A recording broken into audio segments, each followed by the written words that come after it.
Welcome to the Choir Conductor podcast. Each episode features a conversation with people in the choir or music education profession. I am your host, Zach Thompson. Let's start the show. I'm here for round 2 for the Tampa Convention series for the Florida Music Educators Association Conference, and my guest this time is Johnathan Carter. Johnathan, thanks so much for being on the podcast. No problem. Thank you for inviting me to be a part of this. Yeah. So let's start by having you talk about your musical upbringing. Well, my family, mostly my extended family, was very much into music. I grew up in southern Indiana, but as I went through elementary school, I started singing, and I really didn't want to, and I didn't really want to begin with, and I started playing piano when I was young, and I didn't want to do that either, but I'm glad that my parents kind of put me in both to do that, and so I joined choir when I was in 5th grade and was actually a soprano in the 5th grade choir. It's funny, the next year when I went to middle school, or a couple years after, actually, that's when I was a bass. That's funny. Nice. But anyway, so that's kind of the upbringing. I was involved there in middle school and choir, and just really got more serious about it through high school, and took AP Music Theory in high school, and so that's kind of where my upbringing comes from. But it was in high school that I really made the decision that this is what I wanted to do. And so you went to high school in Indiana? Yes. And so then how did you end up here in Florida?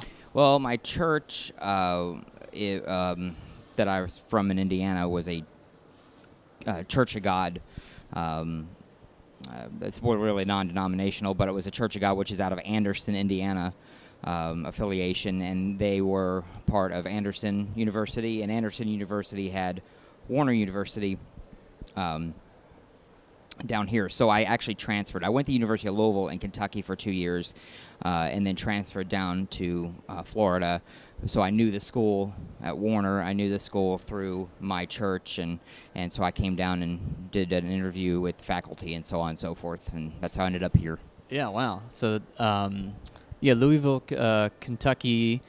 Were you in their choirs? Oh yeah, They have some amazing choirs I was there. in the Cardinal Singers. Yeah. My freshman year, and the university choir for both years. I took all my theory classes at Louisville, and the majority of my piano I took there at Louisville as well, and voice lessons and so forth. Right. Yeah, so you probably did the same thing with me. Every chance you could, you just kept moving south. Yeah. Well, I always wanted to go south. My dad is originally from Miami, and we had family that lived down here. So when we would come visit in the wintertime around like now, it would be I was like, I just want to get out of that stuff up in Indiana. So ended up coming, looking at Florida, and ended up coming down here. Yeah, and so you told me that you actually taught near Sebring or in Sebring. Yeah, I did a little bit, and now you are the closest school to me that's in Polk County. Yes, I taught at Cracker Trail Elementary my first year of teaching.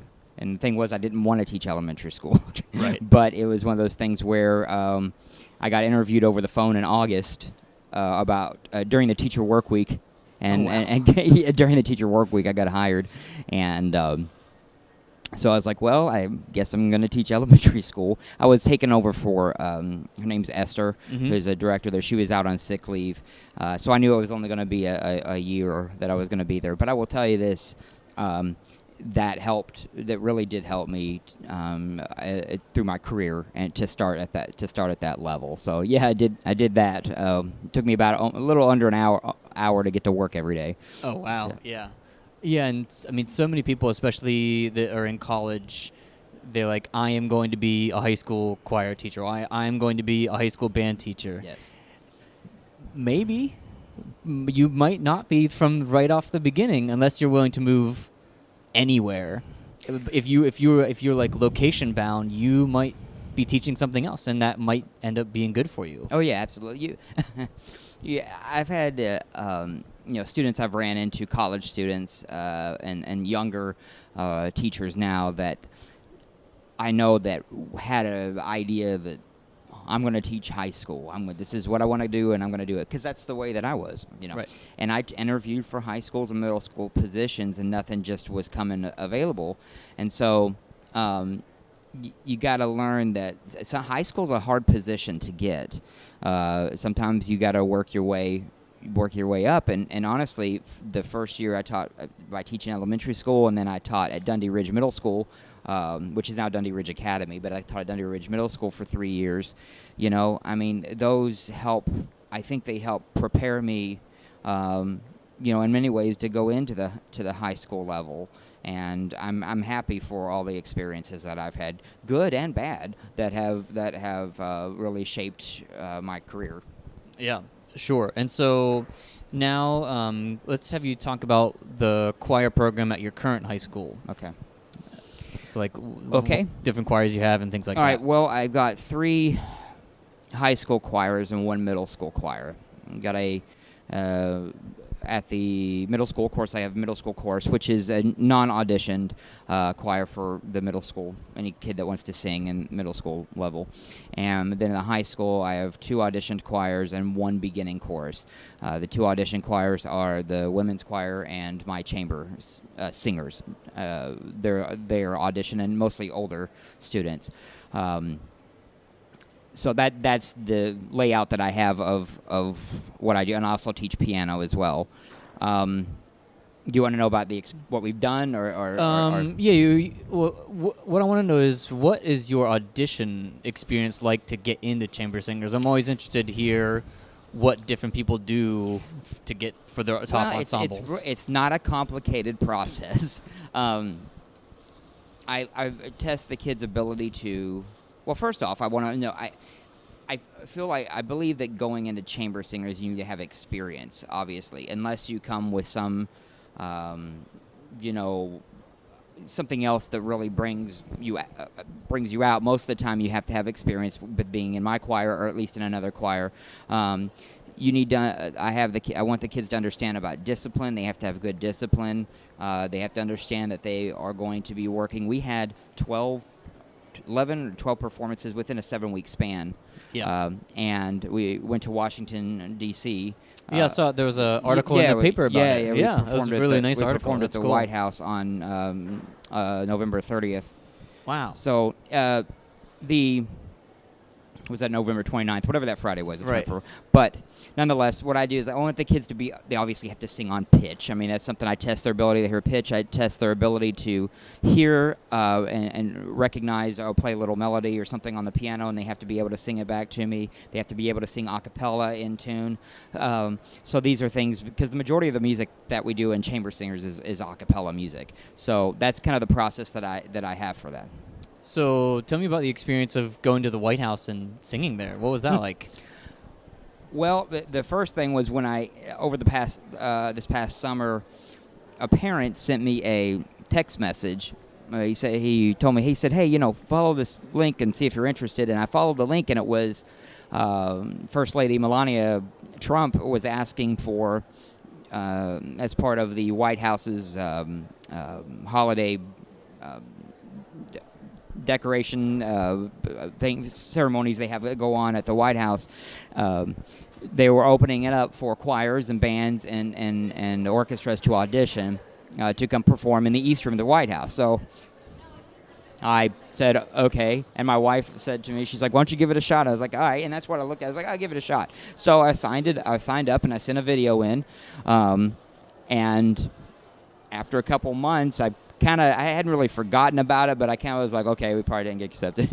I was like, this is going to be kind of difficult. And then I got an email on October 19th that said that we'd been accepted to perform. And I looked at the email, and I was like, is this one of these like spam emails? Right. Spam. So I emailed them back, and I was like, so I've in fact been, and they said, yeah, you've been selected to perform. And I looked it up, and it was all legitimate.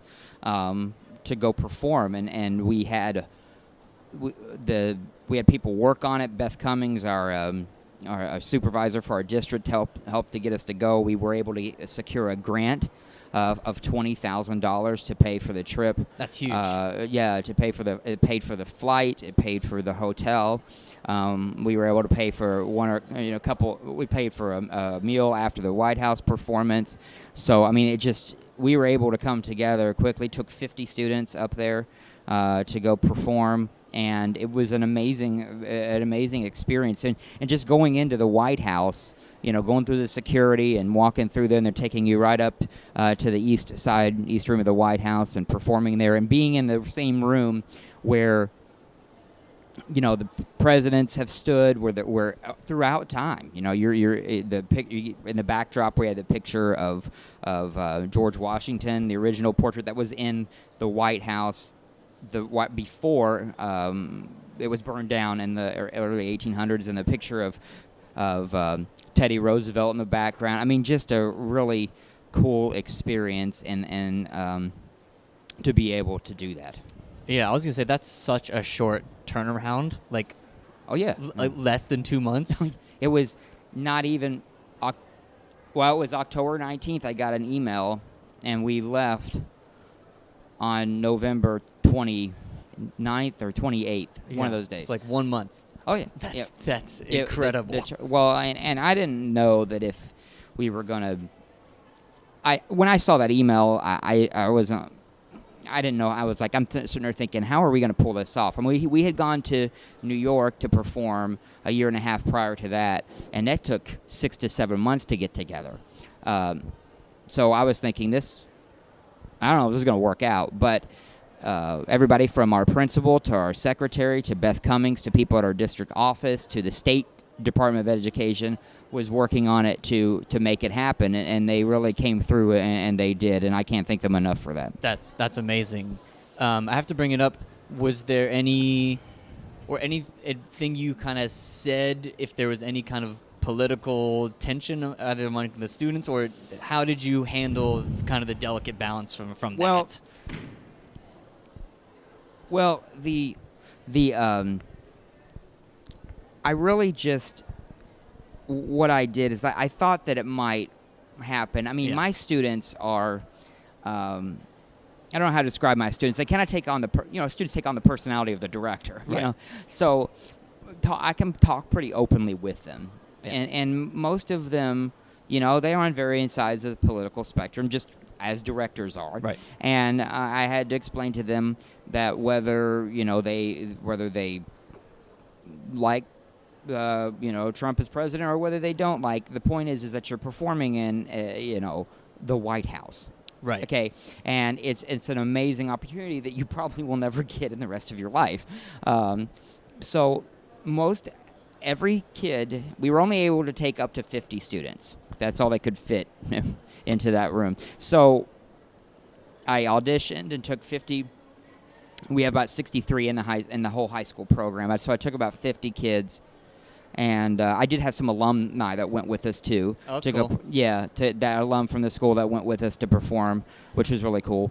But I did have one student. I obviously won't say her name, but right. I did have a student who was unfortunately, her parents did not view it the same way that maybe I was trying to get them to view it, and they obviously didn't support Donald Trump, and they didn't want her to go because of that. And I mean, that's obviously their decision and their call on that, but I think there's a missed opportunity there. Yeah. Huge miss of an opportunity. Right.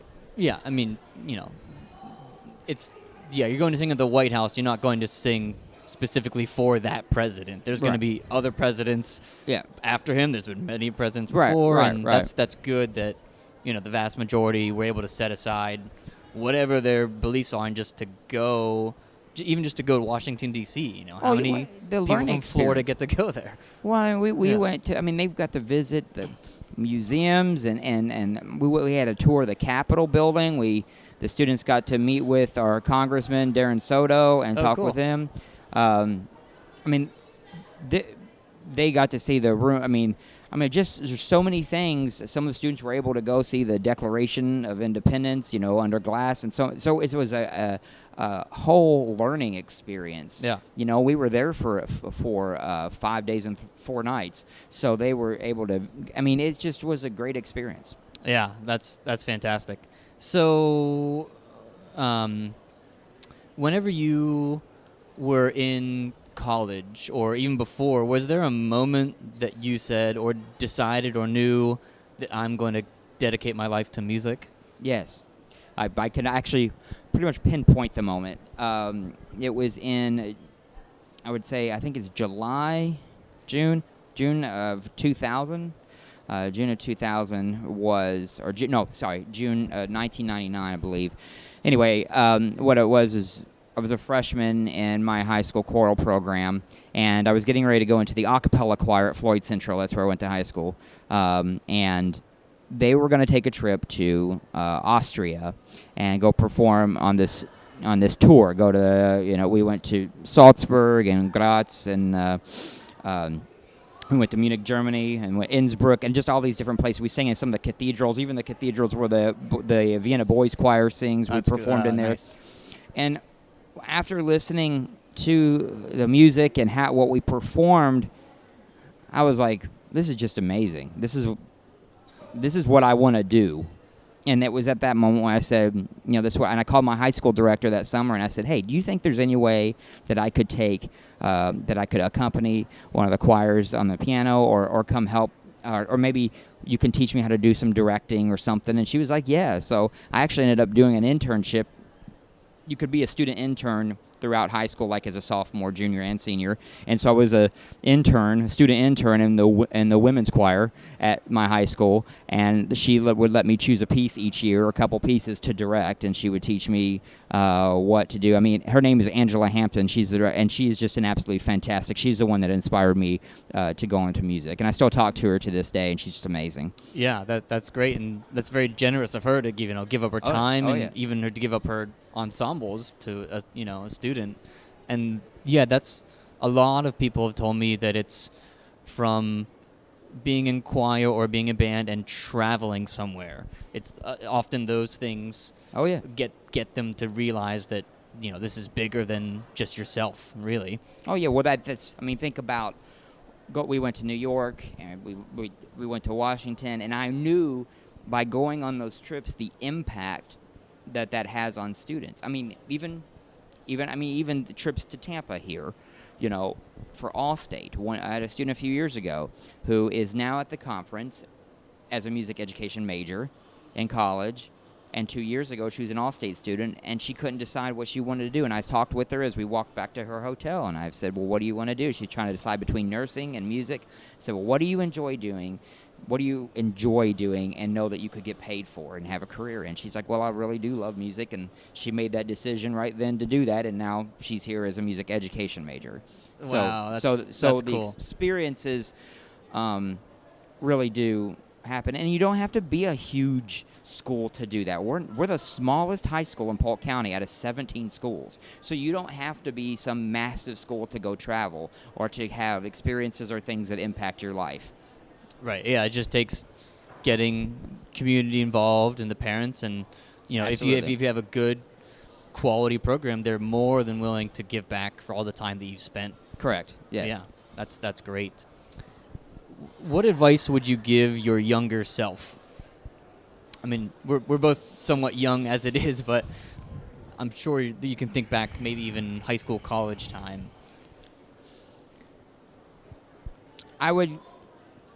I wish that when I was younger that I was even more disciplined and would have done,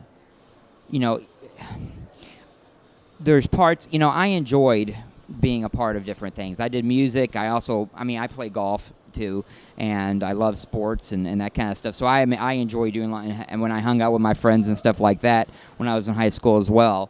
I do wish that I would have gotten myself maybe more involved in high school. The Louisville Youth Choir, I was asked to audition for and I didn't when I was in high school because I was a little bit afraid to. I was actually really afraid to be up in front of people, which is now what I do every day. Right. But I wish I would have focused a little bit more on that, had a little bit more discipline, and honestly, listen to people that are wiser and not realize and not believe, I don't think that I came off as arrogant or anything like that, but I believe that I would have listened to other people more and sought more advice from those that have experience. Because now I still do that to today. I talk to people about different things they do and whatever, and it's amazing what you can learn from just talking and asking for advice and for help, especially with those that have a lot of experience. Yeah, and that's one of the hardest things for young people to do, because obviously they know everything. Yeah. Right. Yeah. Middle school to high schoolers, they just think they got it all. They don't need anyone. And they quickly realize when they go to college. That they. Yeah. You don't know what you don't know until you get there. Right. Exactly. The more you learn, the more you realize what you don't know. Yep. That's the same thing as when you're a kid. I read this thing one time. It said, teenagers really, they think when you're a little kid, you think your parents know everything. Then when you get to be a teenager, you think your parents know nothing. And then as you get older, you start to realize, maybe they did know something, because you start to experience those as well. But that's what I would say. I wish I would have listened to my parents more and about things, and I do wish that I would have sought even more advice from people that knew more, that had more experience than I did. Sure. What do you get out of coming to conferences like this? Well, for the most part, you get it's an exchange of there's an exchange of ideas of how to run rehearsals, how to work with kids. One of the best things to do is to go sit in the rehearsals and listen to the directors. You can pick up things and say, "Oh, I might try that," or "Oh, I might try that." I think talking with colleagues as well. Just hanging out is a good thing. By this time of the year, it can be after coming off the winter Christmas performances and Disney and everything else. By the time we had done our last performance, I felt dead. And so this is kind of a time to come and kind of talk with others and enjoy. I don't look at the conference as just specifically coming and sitting in a class and taking notes. But I think yes, there is doing that and learning and developing yourself professionally, because you always need to continue to learn professionally. But it's talking with others about work, and it's also just hanging out and talking with people and seeing how everybody's doing, because I think that helps you as well. Yeah, it gets you to realize that you're not on an island. People are going through the same things. Yeah. They could have very well done this exact same thing as you, and sometimes us being in more rural areas, it feels and gets a little bit harder. Yep. But then you get to come here when people from all over the state and really all over the country, people come to this conference. It's good to know that you are not alone. Right. Even though sometimes you feel like it. Oh, and also, just experience it. It's good to know that other people are experiencing those things, and know that, hey, maybe there's somebody that's experiencing, I've been having this problem, or maybe this is going on, and you hear from someone else what they did to help with this issue. That's the best. Those are some of the best things that you can get out of the conferences. Sure. And so as choir directors, we have to kind of plan far in advance. And so I know it's early January, but could you talk about some of your upcoming programming for this semester for your choirs? Well, we have obviously MPA that we're going to be preparing for, and solo ensemble and that kind of thing. We are doing a community event. I have to look at the schedule sometime in February or March. The Chamber of Commerce for Lake Wales asked us to perform. We really, for right now, my focus is on prepping them for MPA and then solo ensemble. But we usually like to perform at churches. We do that a lot. I say most of the performances that we do when they're back is during the winter season. Mm-hmm. So we do have that coming up, and I'm trying to looking ahead further into next summer. I'm looking at trying to take the kids on a trip to Ireland or go to Europe to go perform. I don't know if I can get that together quick enough, but I think it's time for them to do maybe an international trip. So those are things that I'm thinking of. Yeah, that's great, and that would be a fantastic experience. Yeah, I mean, going out of the state is one thing. Going to another country right. really expands your mind, and you just leaving the state, you realize that people do things differently. When you go to another country, they don't speak your language, and they do things completely differently. Yeah, absolutely. You realize a lot of things that you just thought that you knew. Mm-hmm. Absolutely. Yeah, that'd be great to make that happen. Well, thank you so much for being a guest on my podcast, and I hope you enjoy the rest of the conference. Thank you, Zach. Appreciate it. Thank you.